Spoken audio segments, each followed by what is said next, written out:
বন্ধুরা, আমি সোমা বলছি, সোমা মুখার্জি। এত কষ্ট হচ্ছে ভিতরে যে হসপিটালে বসে থাকতে পারছি না। আমাদের সব ডাক্তাররা সবাই খুব ডিস্টার্বড। আজকে তো ওপিডি বন্ধ রাখা হয়েছে। তোরা জানিস সমস্ত ঘটনা শুনলাম, যা যা মানে সত্যিকারের ঘটনা, যেটা আরজি করের ভিতরের যে ডাক্তার তারা তাদের বন্ধু বান্ধব মারফত এটা ছড়িয়ে এসছে আমাদের কাছে। অ্যাকচুয়ালি যেটা ঘটেছে সেটা হচ্ছে, আমি শুনে তো বিশ্বাস করতেও নিজেকে কেমন লাগছে রে।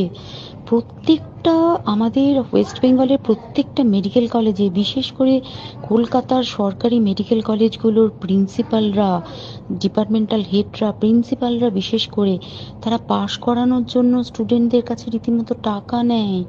যেসব স্টুডেন্টরা, ইন্টার্নরা, পিজিটিরা যারা ভালো করে ক্লাস করে না বা থিসিস তারা জমা দেবে, পিজিতে তো থিসিস জমা দিতে হয়, তো যারা MBBS final year final pass করবে না সাপ্লি পাইয়ে দেবে, ইন্টার্নের কমপ্লিশন দেবে না, ইন্টার্ন হওয়ার পর কমপ্লিশন না দিলে তারা রেজিস্ট্রেশন নাম্বার পাবে না, এই সমস্ত ভয় দেখিয়ে টাকা পয়সা নেয়। সমস্ত জায়গাতেই এটা আছে।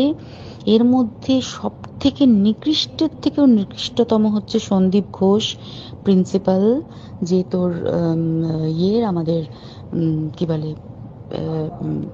আরজিকর মেডিকেল কলেজে।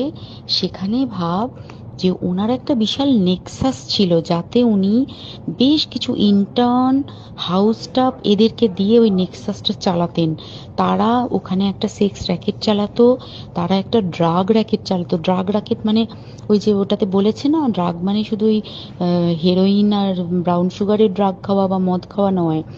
ড্রাগ মানে হচ্ছে যে কম দামি, কম টাকায় যে ওষুধ পাওয়া যায়, যে ওষুধ, ওষুধ না জল ভগবান জানে, সেই ওষুধের কোটি কোটি টাকায় যে টেন্ডার বেরোতো, সেই ওষুধ নিয়ে ওষুধ কোম্পানিগুলোর কাছ থেকে কোটি কোটি টাকা, সেই সমস্ত টাকার একটা বড় অংশ যেত পার্টি ফান্ডে। বুঝতেই পারছিস তাহলে।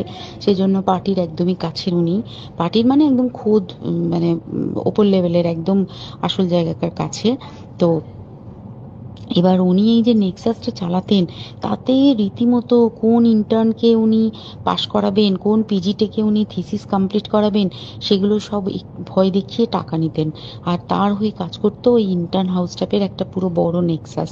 এবার এই মেয়েটির, যে পিজিটি মেয়েটি অত্যন্ত ভালো, সে তার থিসিসটা কমপ্লিট করাবে না বলে হুমকি দিচ্ছিল। সে এটা জানতে পেরে গিয়ে বলেছিল যে আমি এরকম কোনোভাবেই মেনে নেব না, আমি এর এর বিরুদ্ধে আমি যাব এবং আমি এর বিরুদ্ধে সব ফাঁস করে দেবো।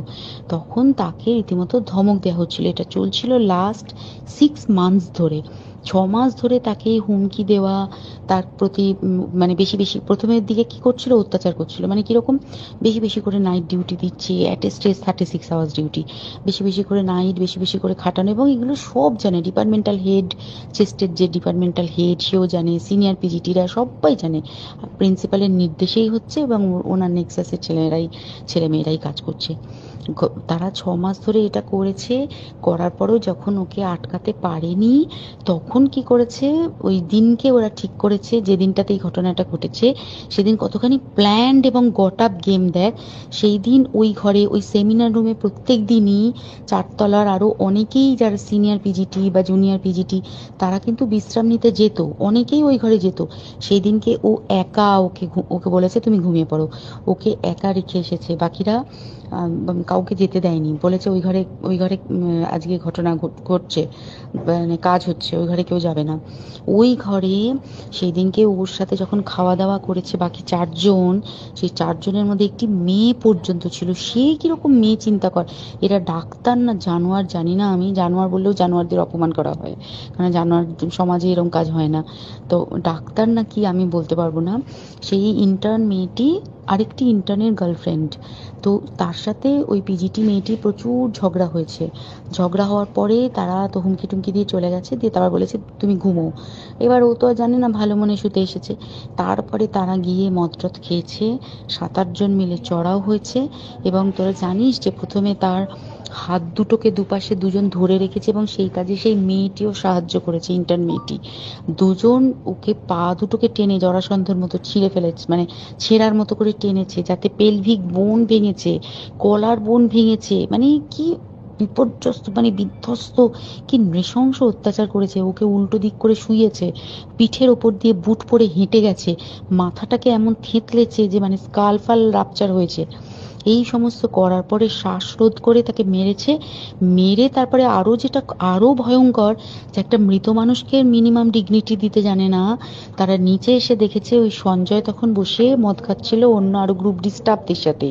সঞ্জয় ছেলেটা হচ্ছে তার কাটা সঞ্জয় বলতো ওরা, ওকে বলে ফল গাই। মানে ওর একটু ওইসব আলুর দোষ আছে, ও যত্রতত্র যখন তখন প্রস্টিটিউট এলাকায় যায়। এবার দেখেছে যে একে দিয়ে যদি একটা রেপ করিয়ে দিতে পারি তাহলে ঘটনার মোড়টা অন্যদিকে ঘুরে যাবে। এইবার ওকে বলেছে, যা সেমিনার রুমে তোর জন্য রেখে এসেছি, যা তুই এবার গিয়ে কাজ করে দিয়ে আয়।